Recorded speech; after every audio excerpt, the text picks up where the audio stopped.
that I am doing the right thing. But if they feel offended, it's just too bad, and I apologize to them. There's no problem about that. After all, after achieving what you set out to achieve, I don't think there is anything more to do about it. No. I don't feel offended by anybody's reaction or action. You see, what matters to me is my conscience. If I tell you the truth, if you accept it, fine. If you don't accept it, I will just walk away. And that does not stop me from telling you the truth in the next 5 minutes, what I believe to be the truth. I don't feel offended when people, react to my action or reaction. I believe it is normal. It is normal. And it is not everybody that can control his emotion. And that is why some people overreact over simple things. And they blow it up. Let me give you an example. That day, I knew Ike was angry because as soon as I finished discussing with the players, I went into the toilet and he followed me to express his feelings. And I knew that for some time, he was not feeling well with me. But again, it was I who eventually introduced him into the coaching crew of the national team. Because when we were discussing after Christian Chukwu left, we were discussing on the new setup, and we said, okay, let Okegbenro come on, let this come on. At a point, the members of the committee, Okegbenro in particular, said, oh, gentlemen, let us give Chief the chance of choosing whoever he wants as the fourth person. And I came out with Ike. They said he had signed a contract. I said, get in touch with him first. If I had anything against him, I wouldn't have done that. I don't envy people. I don't get angry with people. And that is one thing people have to understand about me. If you want to tell me anything, no matter how caustic it is, just make sure it is the truth. And if you meet me on the street and you say, Okegbenro, you are a liar, I will come closer to you. I want to listen to the truth. And by the time you tell me the truth, if I believe it is the truth, I will apologize. I will thank you for educating me. It didn't get me angry. Up till now, some people still say it. It didn't get me angry because I knew they were ignorant. They didn't understand what they were talking about. You see, the time I become really pensive and agitated is the preparatory time. Once I've put everything I know into the system, left hand for God. And they also got a few things wrong. It is not that I don't communicate with my players, but I watch when I do. You see, when there is a stoppage, the camera will swing following the ball, the free kick, and I will come up and issue my instruction or give a signal.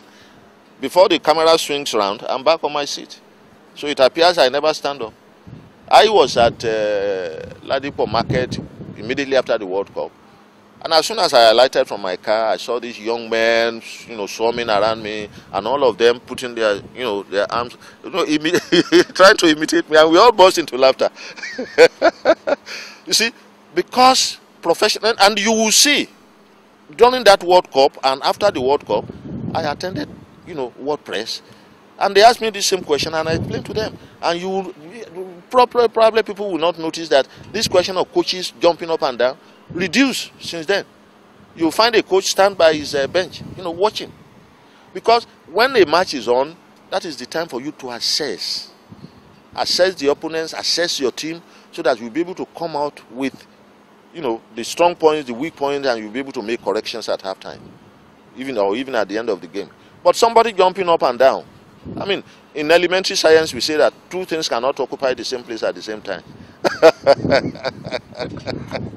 You can't be jumping around and be thinking or planning or analyzing. I have seen coaches take wrong decisions because they were not doing their job as a coach when a match is on.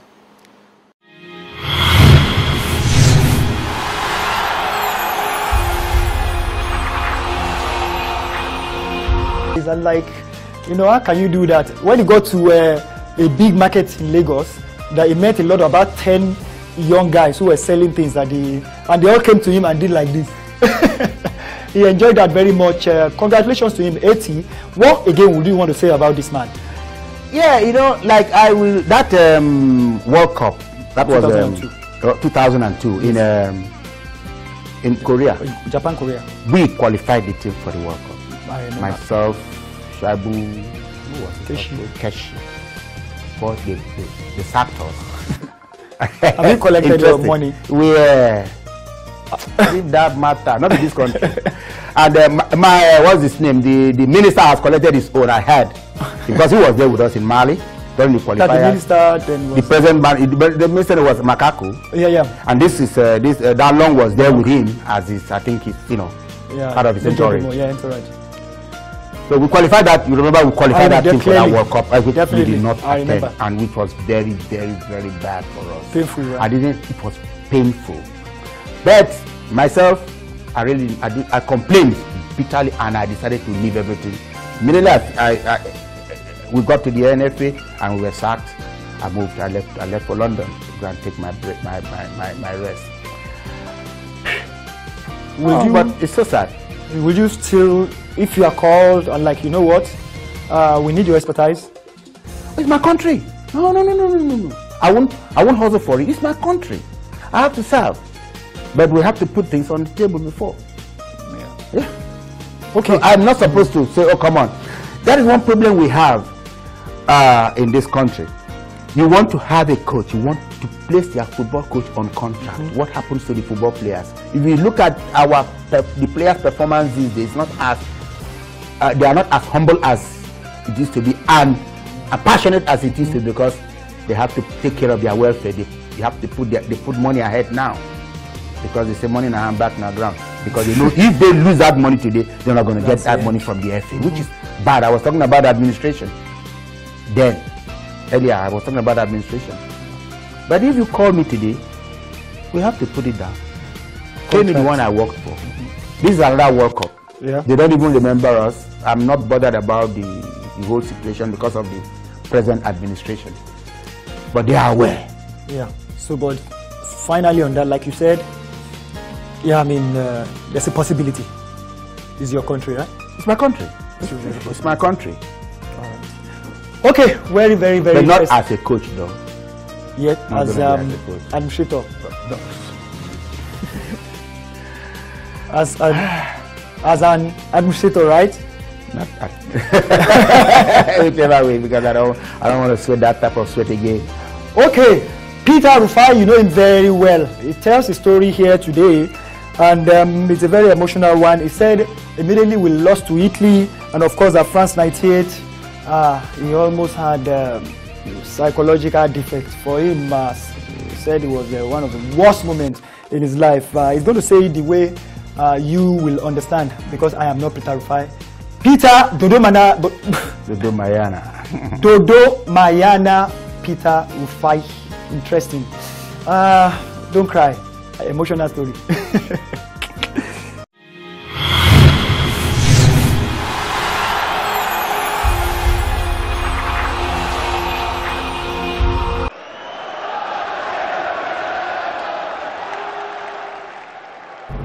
I was facing the scoreboard in the second half. So I was looking at the scoreboard, reading the 88 minutes of the game. And I was saying, God, please help us, please help us. And before that incident at the left side of my defense, and it's okay, we were still playing until it ended up being a goal. No, the equalizer. Ended up being the equalizer that led to the extra time, So it's one of those things in life. When we lost to Italy, I felt bad, not just feeling bad, but sick, because I remember myself not being able to walk anymore, because I was kind of, stressed off from my foot. And mentally, I was stressed off mentally, and in fact, I was, I think, for months sick. We were trained after every defeat to get back to stage, and keep going, But in this case, that was not what happened. I was down. I was totally down, and in fact I was turning offers down. Professional offers to move from one club to other. I was turning them down. I didn't want to listen to any offer. I was so this bitter and don't want to see nobody, nothing. I don't want to say nothing because it was so painful. You see, the France episode was one of the worst team, worst team. I say worst. Why I say the worst was every concept of a team, a national team going for such, a prestigious tournament was not there. Team preparation was not solid. Individual performance record of everyone was not up to date. So this was how we went to the World Cup. From the World Cup there, we had a game to play against Holland before proceeding to France. This match, first half, I considered 2 clean goals. I was in shock. Not that you cannot score, Peter. You can score me. Why not? I'm a human being, so you can score me. But for me, when I'm ready for a competition, when you shake my net, I look at you and I said, you shake my net before World Cup like this, so something is wrong. So I said, okay, fine. I said to the coach, please, can I step out? So I said, okay, now I want to do it from outside the pitch and see, like an analyst from outside watching the game now. So I came out and I was watching the game. When I came out, we considered 3 goals. So I said, fine. I said, what was the cause of these goals? We considered 5. I said, okay. I started checking what the team was playing. Finally, I arrived. Team, when we were not with the ball, was poor. Ball recuperation was poor. Positional football was poor. Name it. Discipline was poor. Name everything that was so wrong in the team. He said, okay, injuries were in the team. He said, fine. So we went to World Cup with all those problems, and Peter Rufai was going to stay and by Messiah. Very good.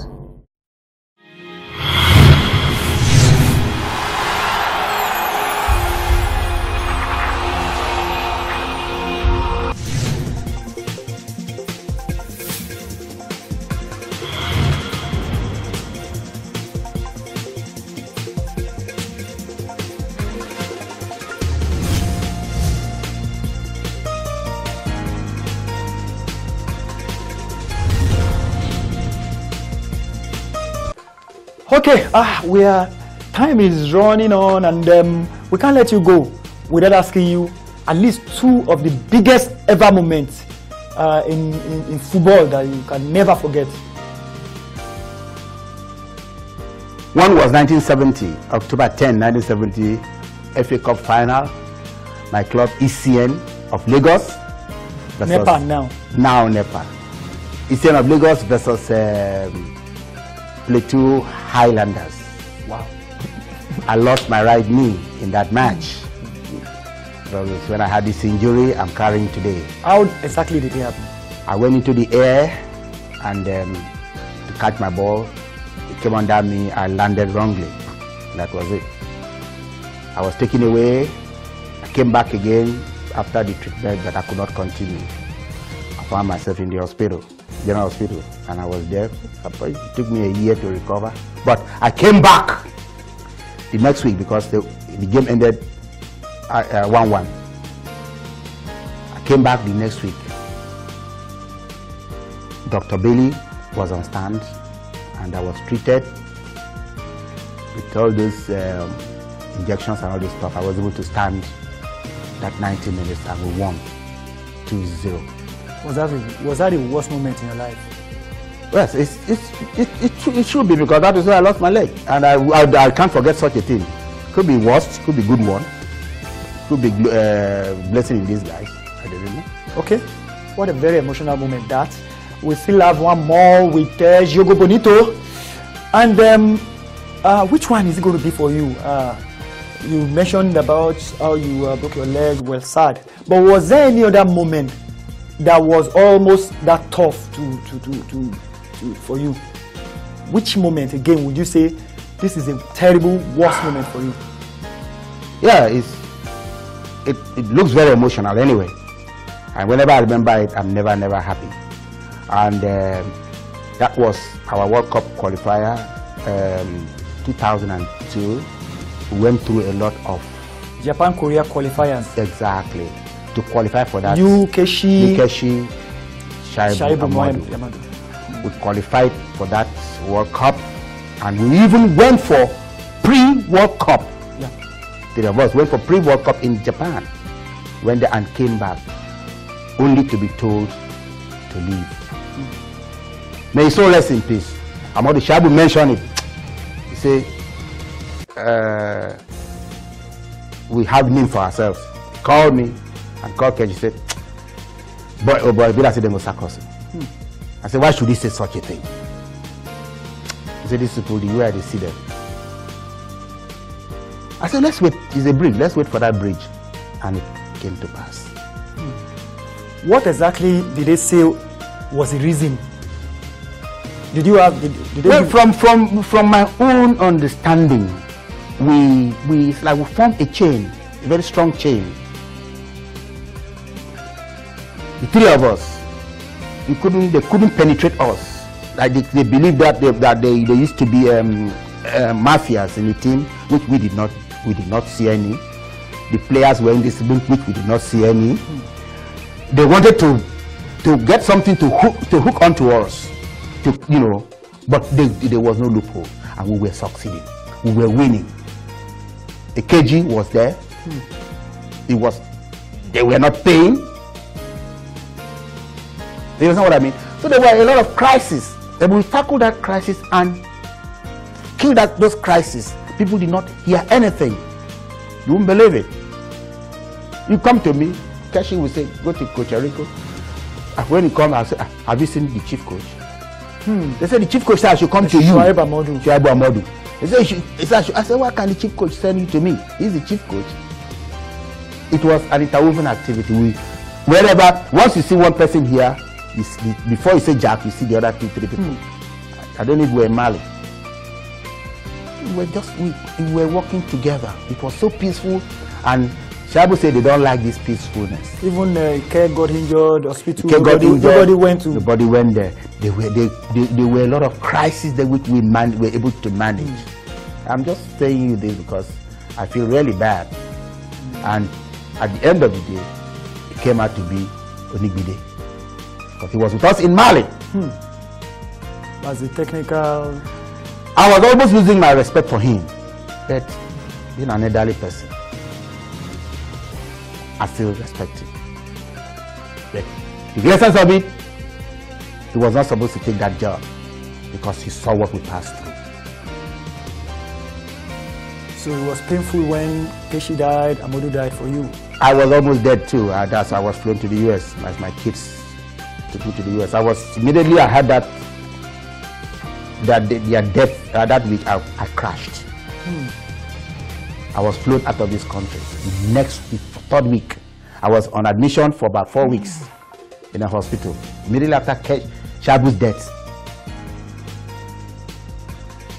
Wow. Come on.